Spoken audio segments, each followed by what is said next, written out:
Now, for the very latest on the release of Hosni Mubarak, we are now joined by our correspondent Adel Al-Muriki in Cairo. Hello, Adel.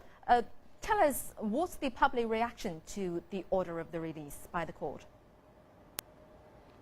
Well, the reactions are mixed and troubled at the same time.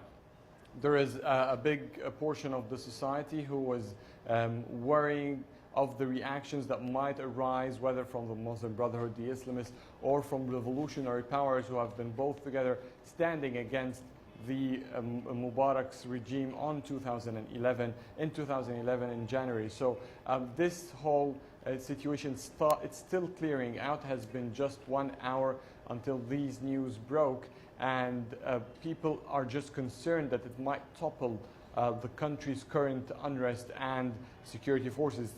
Egypt has at least 13 cities under curfew and emergency, and the entire state is at emergency law, and any further developments might just break the country when it's fragile.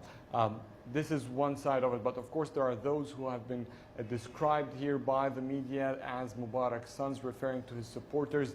Many of them are very happy that the president is coming out, the former president is coming out, and they're actually trying to say that this might be an indication that the former president will be innocent during the coming trials. This release does not mean that Mubarak is innocent yet. He will still face all the trials that he's charged of, four main of them varying between corruption and killing protesters of the 25th of January uprising. Adel, well, the release comes at a time when Egypt sees a very bad turmoil indeed in the country, especially with the military, once commanded by Hosni Mubarak, going head-to-head with the Muslim Brotherhood. What does it mean to the whole crisis? Well, it just puts more tension while the country is still vibrating, and things are not as clear as people were expecting to see or to foresee what was going on. The main battle was mainly between liberals backed by the army and Islamists who have been combating the ousting of President Mohammed Morsi after July 3rd. This was the main political battle in Egypt. But Mubarak's release comes to topple what has been going on and puts more conspiracy maybe to the entire debate about what is going on. Was it a military coup or was it a popular uprising against Mohammed Morsi? The Muslim Brotherhood have been describing the entire scene as a return of Mubarak's regime, and this would really benefit their argument.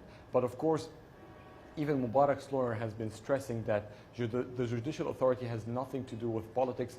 He said that this Mubarak's release would also still happen while President Mohammed Morsi was still in power.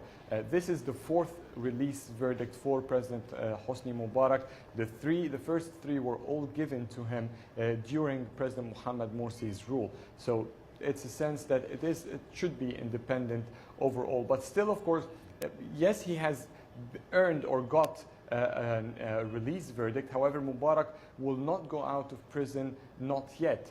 There is still several procedures. His lawyer expected that he would go out on Thursday, but the prison facility said they have to wait for the prosecution to give a confirmation that Mubarak is no longer required for any other cases in any part of the country.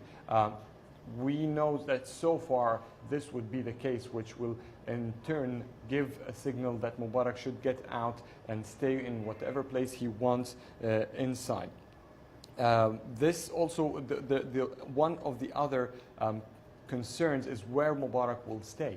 If he gets out, this will put more pressure on the security forces, whether police or army, to try to maintain a secure area around Mubarak's whereabouts. Wherever he's going to stay will be a target of protest, might be a target of attempts of terrorist attacks or rallying. So it complicates the entire scene while security forces are trying to impose a curfew to maintain the security in Egypt.